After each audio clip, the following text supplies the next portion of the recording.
Today is Saturday, August 3rd, 2024, day 3 of LiveHard Phase 2.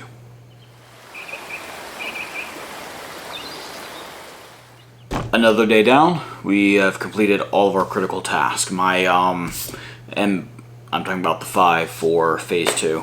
My big task today, as far as my power list, was to rest. It's the Sabbath. And I had a very restful day. I woke up earlier today than I normally do on a Sabbath, but it was later considering I've been waking up at 6 and 5:45. Well, today I slept in all the way till 7 o'clock, and I felt fine. So first thing I did, let me tell you, because I'm still getting used to these sheets here. I weighed myself this morning, 228.5 pounds, so up a half a pound from the previous day. Took my progress picture first thing. I finished my first quart of water at 10:50 in the morning. I did my outside workout around 8:30. It's actually 8:29. I did put my pack on and walk outside, so I rucked, 29-pound pack. I finished my second quart of water at 11:41. I just realized some of my food stuff is not updated. So let me do this. So it's 8, 11 plus 2 is 13 plus 5, 18. So my big meal today, I'm gonna, because there's some cottage cheese in there, I want to go ahead and err on the side of caution. All right. I probably had about 25 to 28 grams of carbs today, so not bad. Not bad. Finished my third quart of water at 1:01 this afternoon. I went for my second workout outside. I wanted to mostly walk like I normally do on the Sabbath, but I was feeling really good. I had my calf sleeve on because if you've been following my stuff, you know that in Phase 1, I've re-injured myself and pulled my calf muscle, so I really need a calf sleeve if I'm going to be doing anything like running, jogging, and stuff. But had that on, I was like, you know what, I'm going to try to run. So a loop that's at the back of my property, it's maybe a fifth or a sixth of a mile, something like that. I found that I can jog a lap and then walk a lap, keeping a decent pace, in a little under 5 minutes. All right, if my pace is slower with the walk, may take me a little over 5 minutes, but it's right about 5 minutes. So in my 45-minute workout, I was able to walk to the back of the property where it is, jog a lap, walk a lap, and I was able to jog 9 laps, alternating a jog and a walk. That's the most I've jogged in a long time. All right. So if it's a fifth or a sixth of a mile or something, then that means I jogged over a mile today. And it actually felt pretty good. All right. I was kind of shocked. I'm getting to the point I've realized that I am enjoying not just the benefits of working out, but the process of it. Like, it's, I don't know, like if you still gave me a choice of would you like to sit on the couch and watch something or go do a workout or an exercise, it kind of depends on the day and if I've already exercised. But I don't know, like I'd probably still choose sitting on the couch today, but it's not like an obvious choice. It's actually really close. So that's very odd for me. I've never been one who liked to work out, who liked to be active. I did it in high school because my coaches made me. I was even a coach myself, so I had to stay a little bit active just so that I could run drills with the teams and stuff, but I didn't really enjoy it, all right? So it's kind of odd. I feel like I'm getting to the point where I'm enjoying a little bit the process of running, of pushing myself harder. It's very odd. So yeah, that definitely happened today.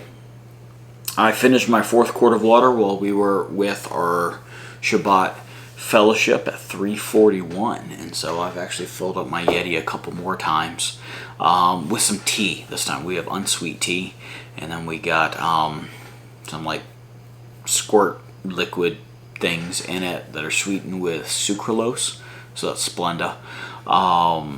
So it's unsweet tea. We sweeten it with that. There's no calories in it or anything like that. No carbs. That's the big thing. So I've drunk a couple Yetis of that afterwards, and yeah, feeling good. I read chapter 9 of why the rich are getting richer, and I actually wrote down at one spot chapter 10. It was not chapter 10. It was chapter 9. Now, if you recall, yesterday I read chapter 6. So why did I jump from 6 to 9? Well, that's because yesterday evening I did something that was also odd for me. All right, we were waiting on dinner to cook. My wife was getting her shower in, and I was like, I might watch some YouTube or something. But I was like, you know what? I don't really want to. I think I want to continue reading. So I read the next 2 chapters of my book, 7 and 8. So today it was chapter 9. So I don't know. I'm starting to notice some changes that I like. I feel like I'm making better choices on my own, not because I feel that I have to. I am wanting to. So there you go. Chapter 9 of Why the Rich Are Getting Richer. Oh, by the way, that was pages 141. There's like an introduction to the next section of the book. Pages 141 to 155. So that's about, what, 14 pages? 15, because you have to include 141. All right, anyway. Chapter 9 is entitled Why the Rich Play Monopoly. And so this is the stuff that I found the most interesting in the chapter, stuff that I highlighted. There's a quote by Albert Einstein that says, if you can't explain it to a 6-year-old, you don't understand it yourself. And I believe that was in context of people who like to pretend they understand financial things. They purposely use complex language and confusing terms and stuff like that, so they sound smarter, but yeah, that's how you can tell a person really doesn't understand what they're talking about if they can't explain it in simple terms. Learned there are 3 types of income. I had heard this before, but I like the breakdown that he gave. There is ordinary earned income, portfolio income, and passive income. So ordinary income, this is your paycheck. This is even stuff in savings, 401ks, all right? All the traditional things that you're told to do. Ordinary income is the highest taxed of the 3, all right? Portfolio income is also called capital gains. Pretty much anything that you buy low and sell high. So that could be stocks, that could be real estate. You buy it cheap, resell it higher. That profit, all right, that difference there, that's called a capital gain. And that is taxed at a lower percent than ordinary income. So portfolio income, it's anything you buy low and sell high. Then there's passive income, and that is when an asset that you have is producing money on a monthly basis. All right, so you can think about this in real estate also, or royalties from intellectual property, patents, books, things like that. Those are things that get you money every month, like rental income, stuff like that. That is different than portfolio, even in the real estate. Like if I buy a house at a price and sell it for higher, that is not passive income, that is portfolio, because there's a sale going on. However, if I buy a house and then rent it out, I still own the house, but as long as I'm renting it for more than whatever I owe, for the mortgage, for upkeep, for management, whatever else, and I get to keep the difference, that is passive income. So there we go. Let's see.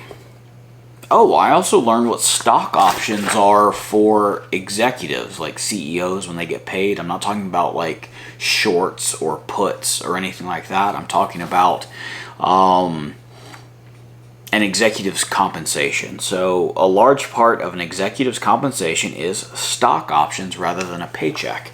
So I didn't realize what that meant. I had heard that term, and he gave, an example, like Steve Jobs took a $1 salary for a while from Apple, and it's like, oh wow, what a generous thing. Wow, he really sacrificed a lot. Well, while he was getting a $1 salary, all right, ordinary income, he also was getting paid in stock options. What that means is that he has the option as the CEO to always buy shares in the company at a certain price. So if as a CEO you can drive up the stock price, he does not have to pay this higher price. He can pay the lower price for stocks in his own company, and then immediately sell them to other people who do not have the option to buy it on here. They must buy up here. So let's just say, and Apple stocks aren't this low, but let's just say that he had the stock option of to buy stocks for $10. So he buys a bunch of stock for $10, all right? But let's say the stock goes up to $20. He then can immediately sell the stock he just bought for $10 at $20. So he instantly doubles his investment, right? So that would be an example of portfolio income. He bought low, sold high. That right there is taxed at a lower percentage rate than a regular paycheck would be. So if he took that same dollar amount as a paycheck from his company, he'd have more of that taxed. So yeah, I learned what stock options were, thought that was pretty cool. And I really didn't highlight anything about why the rich play Monopoly, but it was kind of the idea: one little greenhouse, then two little greenhouses, 3, 4, then you trade that in for a big red hotel. The idea of buy an asset that gets you passive income, and then as you generate that income, you use that smaller asset to eventually purchase larger ones that give you much more passive income and keep that ball rolling. So that's the idea behind it.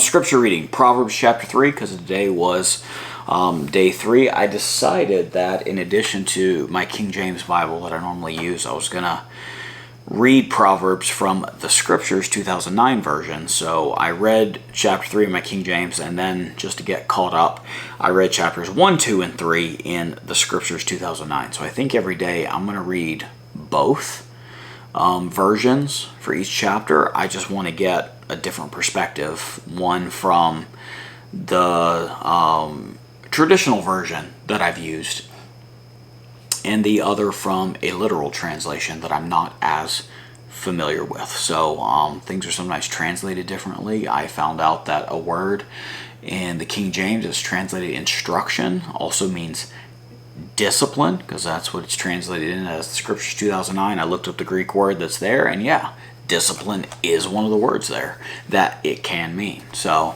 I thought that was interesting.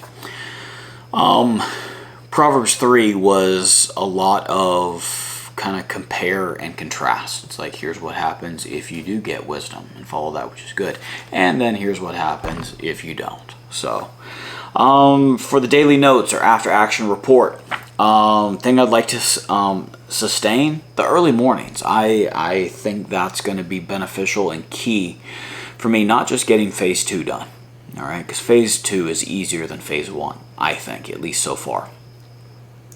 But as far as getting all the things on my power list done, in addition to the items for phase 2, getting up early is definitely going to be a thing. It's already a little after 10:30 tonight, but I still plan to get up early tomorrow. I'm gonna get up at 5:30 tomorrow, I think. So at least that's the goal. So I want to sustain the early morning things. Thing I want to improve on. I finished everything I needed to at 3:41 today. All right. We left our fellowship a little bit early. We actually got back before Shabbat was over. I should have just made the video shortly after I got back, but no, we rested. I played a game. Me and my wife watched a movie. We had some leftovers, and so I'd like to improve on procrastination. It's just no, I just need to go ahead and get stuff done now. So that's just something that I'd like to change, or excuse me, improve on. Change is the last thing. And I wrote jogging on the Sabbath. You know, for a while it's like, you know, I'm just gonna walk, but it didn't feel challenging. All right, and it's not my regular work. Okay, when you look at the Sabbath regulations and the big time that God really taught a lesson to Israel about how to keep the Sabbath, it was in context of the manna that he provided them just for the time they were in the wilderness. So after they got into the promised land, the manna stopped. All right, and so Israel, and then eventually the Jewish people, and now us, like, we've never gotten manna.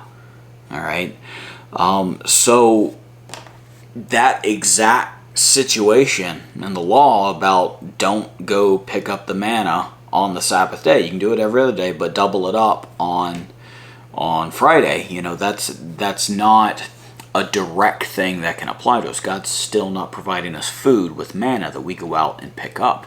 So what is the practical application for us? Not just today. What would have been the practical application in the land of Israel during Old Testament times, during New Testament times? Like, what did God intend for it to be? What work are we to rest from? Is it jogging outside? Is it walking? Is it anything strenuous? Like, what work is it?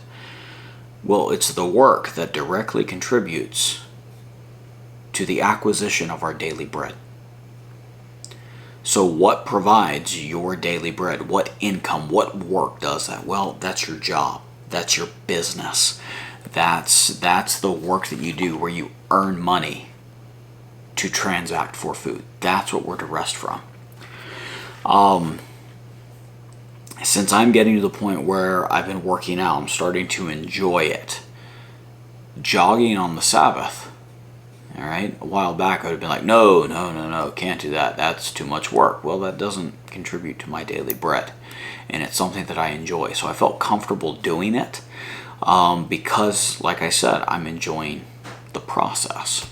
So that's something I'd like to change. I wouldn't mind doing that. I also felt it's a good idea. One, it pushed me a little bit. I didn't feel like I was wasting a day, but I know that my muscles have been really sore. So having a once a week cardio and endurance type day, I don't feel is a problem. All right, but it's okay if you disagree with me. I'm just kind of talking here. But yeah, those are my things. Last three things: no alcohol, check; no cheating in my diet, check; no excuses, check. We got it done. All right.